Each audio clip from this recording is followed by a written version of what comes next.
Père très saint, je veux bénir ton nom. Je veux te rendre grâce, Seigneur, pour toutes choses. Bénis ton nom, Seigneur, pour tous ceux-là qui m'écoutent en ce jour. Seigneur Jésus-Christ, comme Simon-Pierre, l'apôtre Simon-Pierre l'a dit. Père, c'est toi qui as les paroles de vie. À qui irons-nous si ce n'est qu'à toi? Père, je prie que par mon esprit et par ma langue, tu diffuses ces paroles de vie dans le cœur, dans les âmes de tous ceux-là qui m'écoutent en ce jour, et que la gloire de toutes choses te revienne à toi seul, Jésus-Christ de Nazareth. Dans ton précieux nom, Seigneur, j'ai prié. Bien-aimé, je veux bénir le nom de Jésus-Christ pour ta vie. Et en ce jour,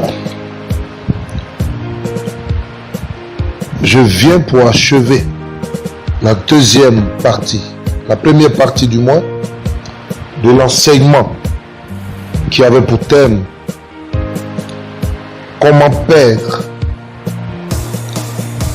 ta vie pour que Christ vive en toi. Je reprends. Comment perdre ta vie pour que Christ vive en toi. La deuxième partie.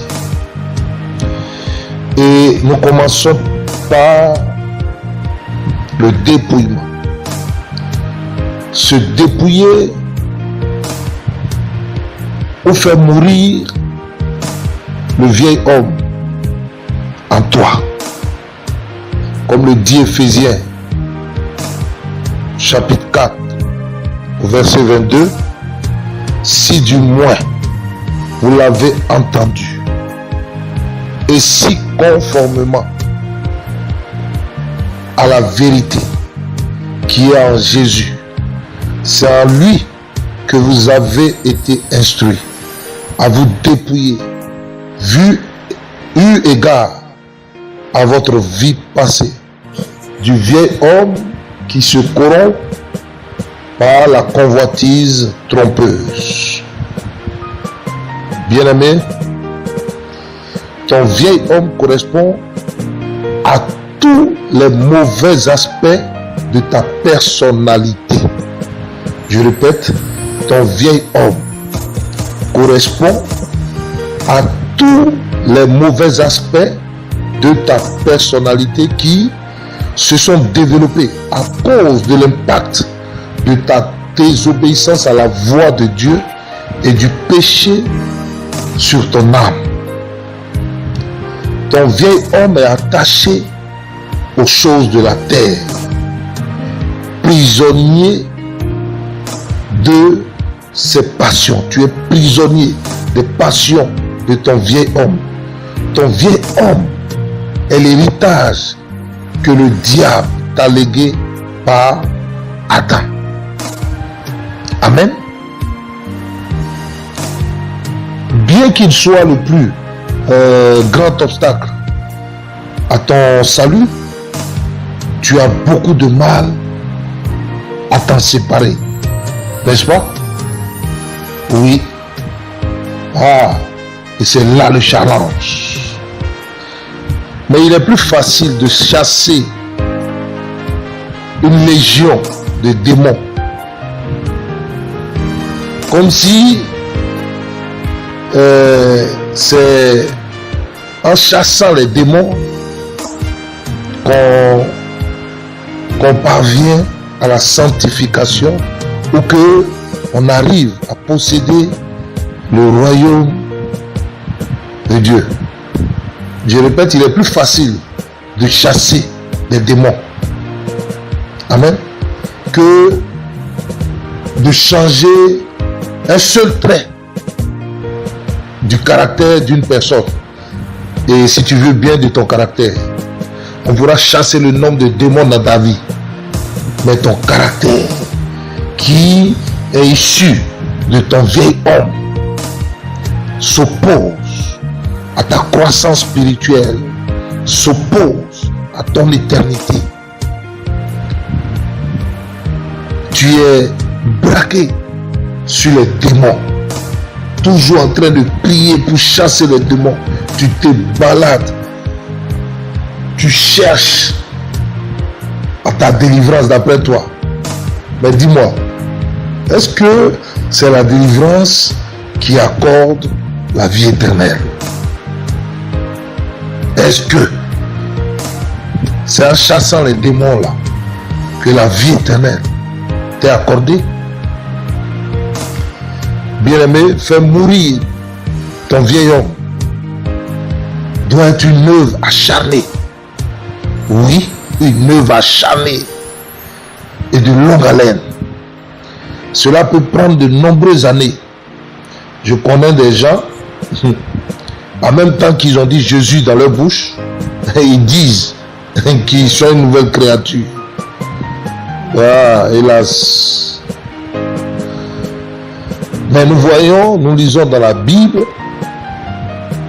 que 40 ans durant dans le désert ont été nécessaires pour former le caractère de Christ en Moïse. Donc faire mourir ton vieil homme doit être une œuvre acharnée et de longue haleine. Comme je le dis, cela peut prendre même beaucoup de temps. Mais acharne-toi. Tu ne le fais pas pour les autres. Tu ne le fais pas pour remporter un trophée, une course sur cette terre. Mais c'est pour parfaire ton intimité, ta communion, ta sanctification, pour hériter du royaume de Dieu. Amen. Faire mourir ton vieil homme, bien-aimé, c'est renoncer à toi-même. C'est renoncer à ce que tu es, à cette personnalité-là, à laquelle tu tiens tant et qui fait toute ta gloire. Amen. Qui fait toute ta personne aux yeux de ce monde, aux yeux de ta famille, aux yeux de tes amis, dans ton environnement. Ton vieil homme s'est forgé dans le monde. Il faut que tu le saches. Par la pratique du péché. Ce n'est donc pas l'œuvre de Dieu, mais celle du monde et de son prince, qui est le diable. Bien-aimé, prends le temps qu'il faut pour te défaire. Oui, pour te défaire de tous ceux dont ton vieil homme s'affectionne. Il doit être relégué au passé, rangé pour toujours aux oubliettes. Il faut l'enterrer, ce vieil homme-là. Et la première étape, pour que Jésus vive en toi, est de te séparer, de faire mourir ton ego. Oui, l'ego. Ou le moi-je. Moi-je, moi-je, moi-je, voilà, ton ego, ou le moi-je. Je te donne la définition de l'ego pour que tu sois sur la même longueur d'onde que moi. L'ego, ton ego, désigne le moi, c'est-à-dire la représentation et la conscience que tout individu a de lui-même. C'est la représentation et la conscience que tu as de toi-même. L'ego est l'âme de ton vieil homme. Et c'est l'ego là qui nous empêche d'être à l'image de la volonté de Dieu et d'être la nouvelle créature que le Seigneur Jésus-Christ veut que nous soyons. Ton ego te pousse à porter un masque social pour plaire aux autres ou chercher leur approbation. ce qu'en réalité tu n'es pas. Alléluia. Ce qu'en réalité tu n'es pas. Et nous pouvons prendre l'exemple de Pierre, qui était un pêcheur de poissons. Mais le ciel avait réellement fait de lui un pêcheur d'hommes. On peut prendre le cas de Paul, qui était un meurtrier, qui ôtait la vie aux autres. Or, il était un instrument pour le salut des âmes. Bien-aimé, renoncer à ton ego te libère du regard des autres et à toi-même. Quand on a décidé, amen, de renoncer à son ego, on devient libre. Même quand on a une seule tunique, un seul vêtement, puisqu'on ne regarde plus aux autres, on ne vit pas selon les autres, on se sent bien. Amen. Quand on a renoncé à son ego, là, on est libre de tout regard. Hein, du quand dira-t-on. Mais quand on est prisonnier, de son ego, on a toujours le regard tourné vers les autres, vers le quand dira-t-on. Pour finir, on ne vit plus. Quand on vit pour les autres, parce qu'on pense que le jugement suprême vient des autres. Amen. Renoncer à ton ego t'apprend aussi l'humilité. Amen. Celui qui a renoncé à son ego, devient humble. Amen. Parce qu'il est capable de faire passer l'intérêt des autres avant son intérêt. Et celui-là qui a renoncé à son ego voit l'amour, le réel amour de Dieu, qui se sacrifie, qui ne se vante pas, qui ne réclame pas, naître en lui. Ton ego te pousse à accomplir des choses pour te sentir valorisé, pour briller dans la société. Ton ego te pousse à être exigeant envers toi-même, pour influencer les autres et te pousser à vouloir accomplir de grandes choses qui ne te sont point bénéfiques pour le salut de ton âme bien-aimée. Ton ego te fait croire que ton existence est singulière, que le monde doit entendre parler de toi et qu'il te doit reconnaissance. Regardez, écoutez-les, ces gens qui se réclament, les pères de la francophonie, les bishops qui ont des assemblées où ils envoient tous ces hommes-là à la perdition. Ils ne font que développer, enseigner vos égos. Ils excitent vos égos. Alléluia. Et vos âmes sont dans la prison de votre ego.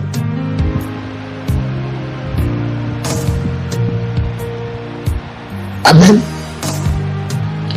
Toi qui cours après les décorations, les titres, pitié pour toi. Non, j'ai été nommé meilleur chanteur, j'ai été nommé meilleur évangéliste, j'ai été nommé meilleur bishop, j'ai été nommé meilleur diacre, j'ai été nommé meilleur chrétien. Je me demande bien si tous ces titres, ces décorations-là pourront te justifier au dernier jour. Ne les écoutez pas. Ils sont en mission pour leur Père. Ils vous enseignent le développement humain. Cette science-là qui fait grandir l'ego, qui fait croître l'ego, qui fait exceller l'ego de l'homme. Et non qui rabaisse l'ego, qui éteint l'ego. Alléluia. renoncer à ton ego, là, bien-aimé, va te pousser à prendre des risques et à expérimenter les voies dans lesquelles le Seigneur te conduit. Mais tant que ton ego vit en toi, il te sera difficile d'accepter tout ce que le Seigneur t'instruit. Car tu verras toutes ces choses-là comme un danger pour ton ego. Ton ego va te convaincre que le chemin que le Seigneur te demande d'emprunter là n'est pas digne de toi. Ton ego va mettre la peur en toi, l'inquiétude, l'anxiété. Alléluia. Il va mettre la peur du manque, la peur du lendemain en toi. Parce que tu l'as voulu. Comme le dit les Psaumes 23, au verset 4.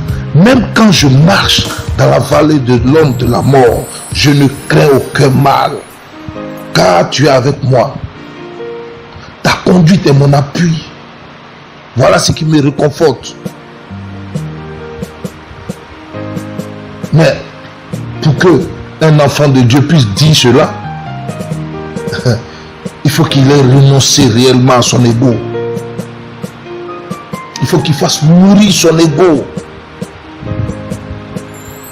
Quand ton ego est mort, est réellement mort, crucifié, tu n'as pas peur de servir le Seigneur. Tu ne t'inquiètes pas pour les choses de ce monde. Tu ne t'inquiètes pas du qu'en dira-t-on. Tu ne t'inquiètes pas de ce que tu auras demain. Mais le lendemain va prendre soin de lui-même. Mais c'est parce que ton ego n'est pas mort.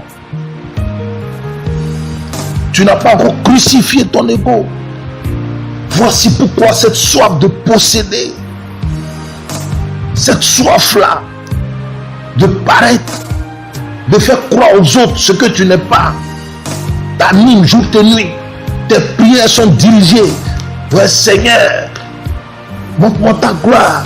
Seigneur, fais de moi la tête et non la queue. Seigneur, donne-moi les nations. Seigneur, que les gens dans ma famille là, si je ne suis pas là, qu'aucune décision ne se prenne.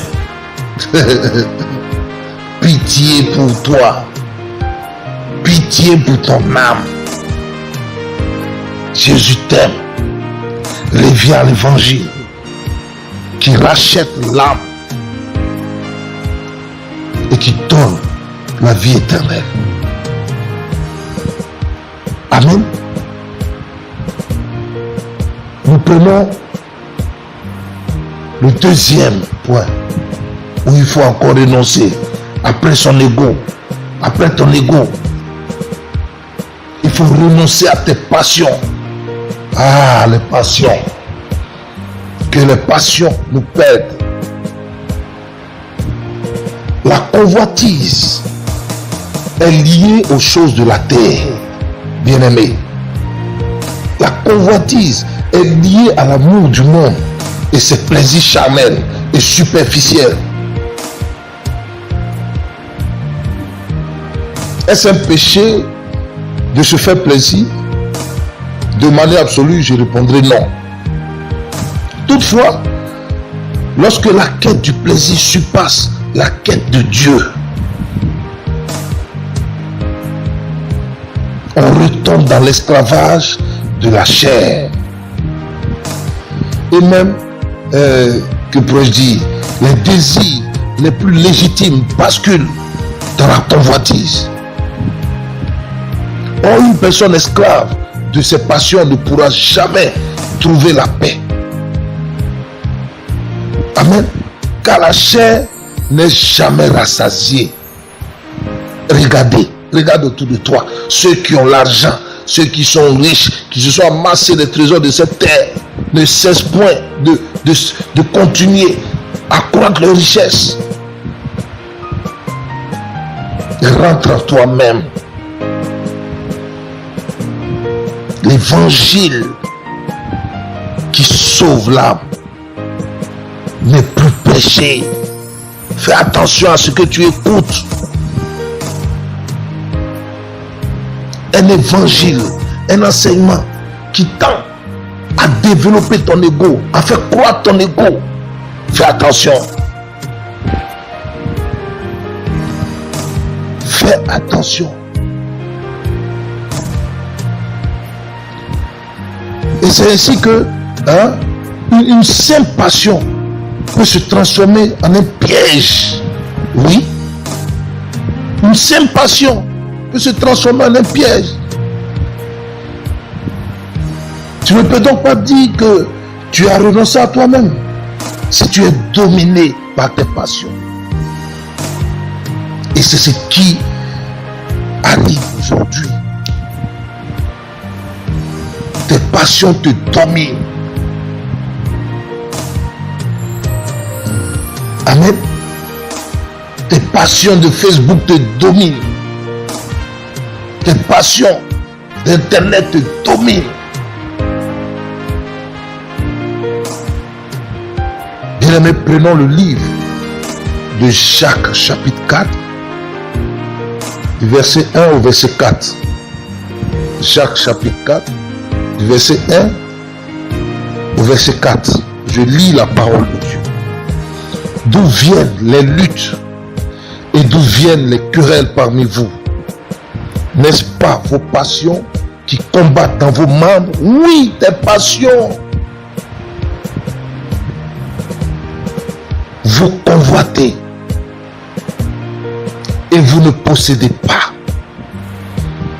Vous êtes meurtrier et envieux et vous ne pouvez pas obtenir. Vous avez des querelles, des luttes et vous ne possédez pas. Parce que vous ne demandez pas. Vous demandez et vous ne recevez pas.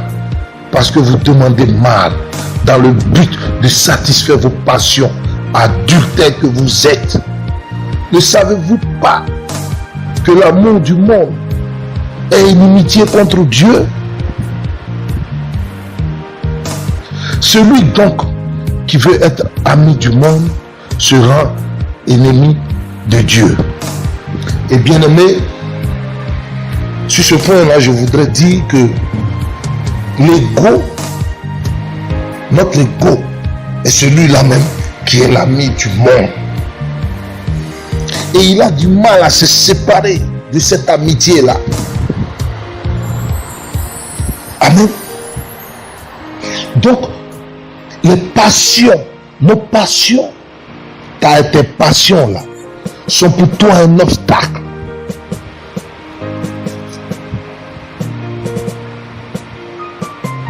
Au renoncement au vieil homme, à la crucifixion du vieil homme. Il faut que tu t'en sépares. Il faut faire taire tes passions. Il faut les faire mourir. Il faut les traiter durement. Et ça, c'est une décision. C'est pas le fait de dire Seigneur, libère-moi de mes passions, libère-moi de mes capes. Hypocrite que vous êtes. Il n'y a pas de prière pour cela. Il faut prendre la résolution, la décision de faire taire ses passions pour laisser naître et croître les passions de Christ en nous. Amen. Le troisième point, c'est renoncer à ta volonté propre.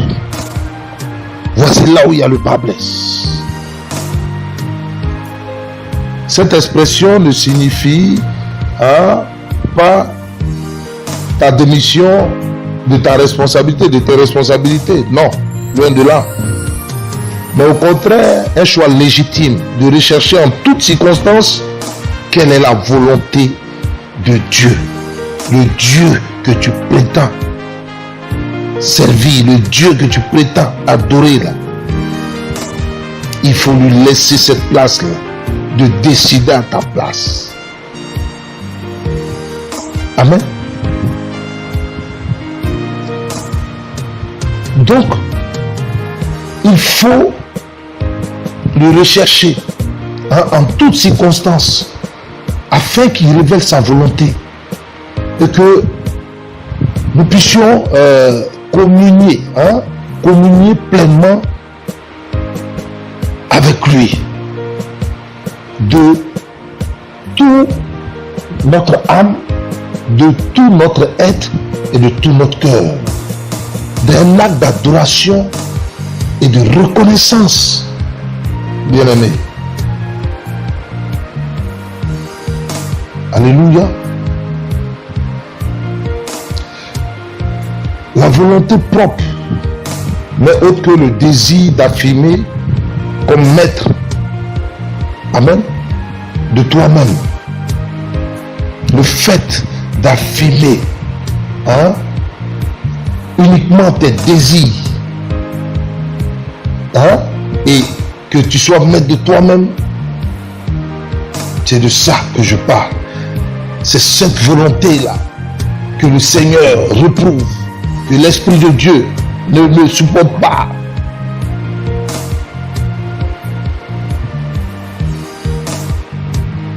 C'est la manifestation de ton égoïsme et de ta suffisance, c'est-à-dire de la confiance exclusive que tu mets en toi et en ton existence. Bien-aimé, j'aimerais t'exhorter en ce jour à prendre une réelle décision. Pas dire en ce jour, oui Seigneur, je veux renoncer à moi. Et la minute après, retomber dans tes travers. Sache que tant que tu mettras en avant ton vieil homme, tu ne verras jamais, jamais, jamais, jamais le ciel s'ouvrir sur toi. Le royaume de Dieu ne s'ouvrira jamais pour que tu y accèdes. Car le vieil homme n'a pas accès. Amen. Et je reviens encore, j'aimerais préciser que tu parviendras à renoncer à toutes ces étapes seulement par la sincérité de ton cœur, à laisser vivre Jésus-Christ en toi et à ta ferme décision de ne plus vivre pour ce monde, mais pour le royaume de Dieu. Bien-aimé, je veux que tu prennes exemple sur Moïse, qui a renoncé à tout. Hébreux 11, verset 24, il a renoncé à tout. Il aurait pu être le successeur de Pharaon, mais il a regardé toutes ces richesses-là, ces protocoles, toutes ces choses-là, et il a dit, mais ça c'est la jouissance du péché. Je préfère plutôt abhorrer l'opprobre de Christ, afin que ma récompense soit plus grande. Mais vous, ce n'est pas votre cas. C'est le monde, c'est le monde, c'est le monde, c'est le monde, rien que le monde. Et vous refusez les choses d'en haut. Or, vous dites, vous prétendez appartenir au ciel. Mais vous n'aimez pas les biens du ciel. Bien-aimé, je t'exhorte à faire cette prière avec moi. Père très saint, je n'ai jamais été honnête et sincère avec toi. J'ai toujours eu mon ego surdimensionné qui me domine. J'ai toujours eu mes passions qui ont pris l'ascendant sur tes œuvres. J'ai toujours mis ma volonté, ma propre volonté, au devant de toutes choses. Et j'ai toujours relégué ta volonté au second plan. Mais Seigneur, en ce jour, je prends la décision de faire mourir le vieil homme en moi, afin que je naisse de nouveau. afin que je sois cette nouvelle créature que tu veux, que tu souhaites pour moi, afin que ton royaume céleste, ta vie éternelle, me soit accordée. Seigneur Jésus-Christ, étends ta main et touche-moi dans le nom de Jésus-Christ. J'ai prié. Amen. Que le Seigneur ramène vos cœurs et qu'il vous comble de tout son amour. Soyez bénis et je vous dis à bientôt.